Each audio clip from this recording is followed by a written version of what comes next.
Hello there, my friend. It is so good to have you here today. If you are new here, we are so glad you found this channel. And if you've been with us for a while, thank you so much. I was thinking recently about how much it hurts to lose something that carries a piece of your heart. A few years ago, my family went through a really scary flood. It was one of those moments where everything happens so fast and all you can do is pray for safety. In the middle of the rising water, my only prayer was, God, please just save us. We survived, and I am so thankful for that. But after the water receded, I realized that some of my most precious belongings were gone or ruined. The thing that hurt the most was my photo albums. Back then, we didn't have everything backed up on a cloud or social media. Those physical photos were the only copies of my childhood, my family, and memories that can't be recreated. I felt such a heavy sense of loss, thinking those memories were washed away forever. But then, my sister started digging through the mud and debris. She actually recovered them. They were soaking wet and covered in silt, but we sat there together, carefully peeling them apart and drying them one by one. Seeing those images return to life felt like a small miracle. It reminded me that even when we think something is totally gone, there is a way to recover what matters. Our main scripture for today's video is about a moment just like that, where something valuable was lost in the water and seemed gone for good. It comes from 2 Kings chapter 6, verses 5 through 7, and it says, "But as one was felling a beam, the axe head fell into the water, and he cried and said, 'Alas, master, for it was borrowed.' And the man of God said, 'Where fell it?' And he showed him the place. And he cut down a stick and cast it in thither, and the iron did swim. Therefore said he, 'Take it up to thee.' And he put out his hand and took it." This is such a unique story because it involves Elisha, a prophet who was a student of the great Elijah. Elisha wasn't just some distant figure, he was a mentor to a group of young prophets who were growing so fast they needed more room to live. Now I know what some of you might be thinking. An axe head? That's the miracle we're talking about today. Out of everything God did through Elisha, parting rivers, healing lepers, raising a boy from the dead, we're going to focus on a floating piece of iron. But stay with me, friends, because sometimes the smallest miracle carries the biggest message. Friends, I want you to look at the setting here.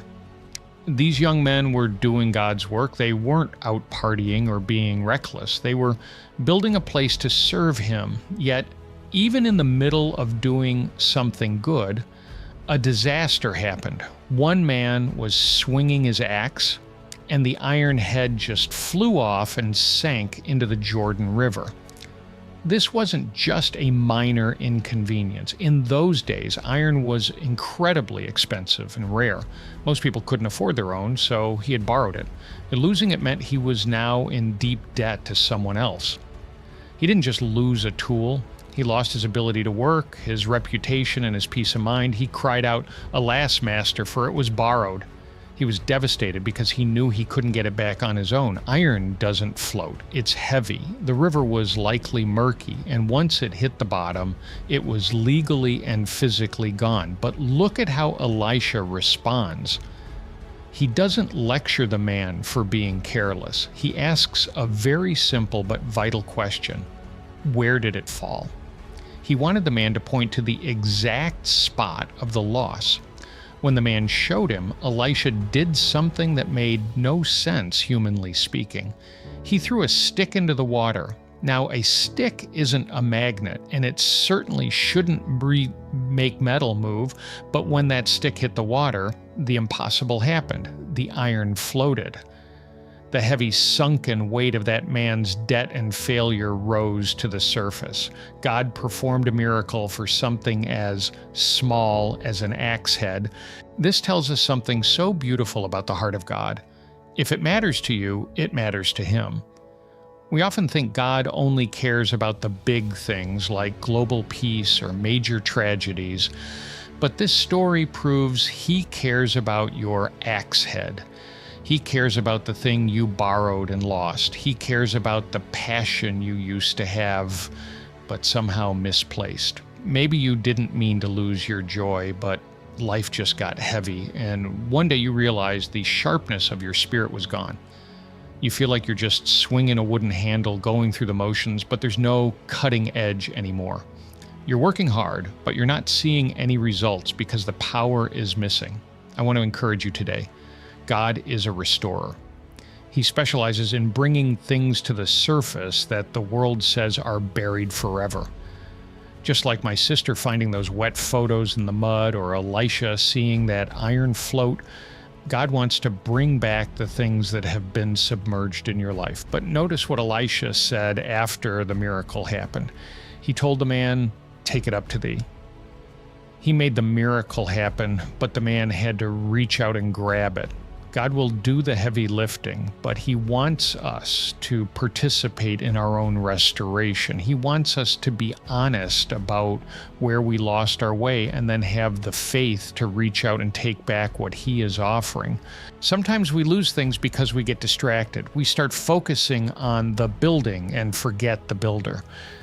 We get so busy with our daily tasks, our jobs, and our responsibilities that we don't notice the axe head is getting loose. Then one day, it's just gone.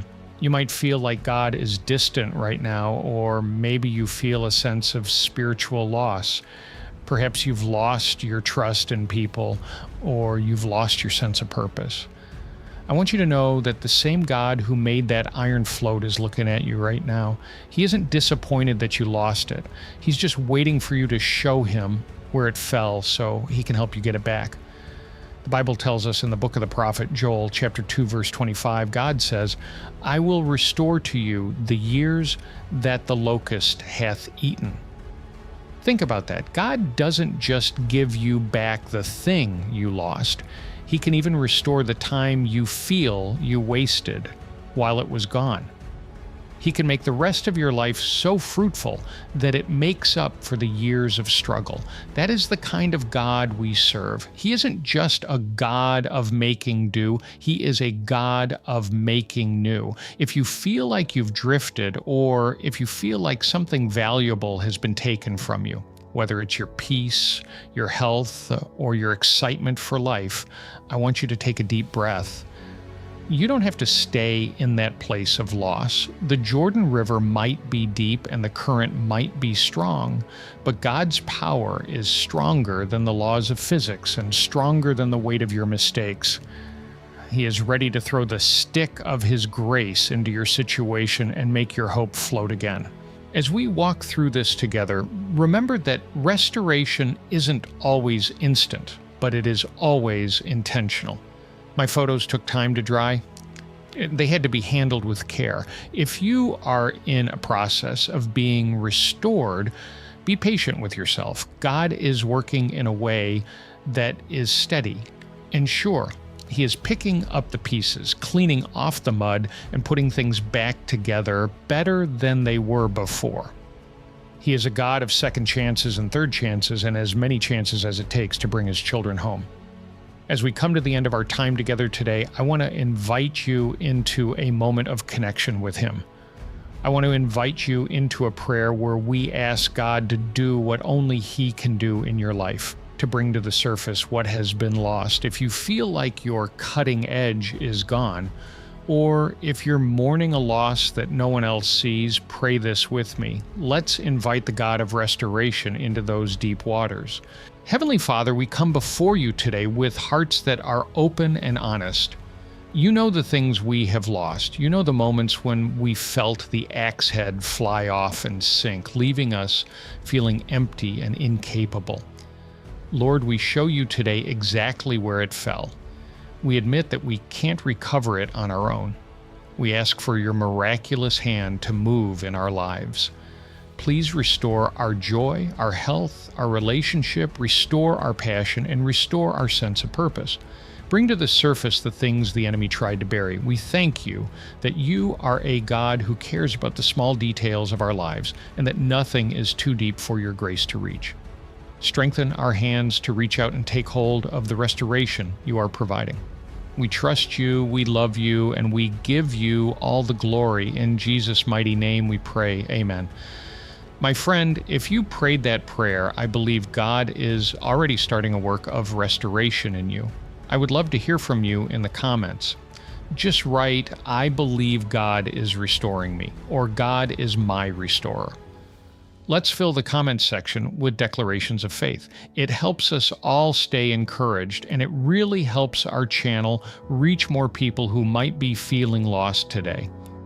If you want to deepen your relationship with Christ today, remember that He is the ultimate restorer. He didn't just come to give us stuff, He came to give us Himself.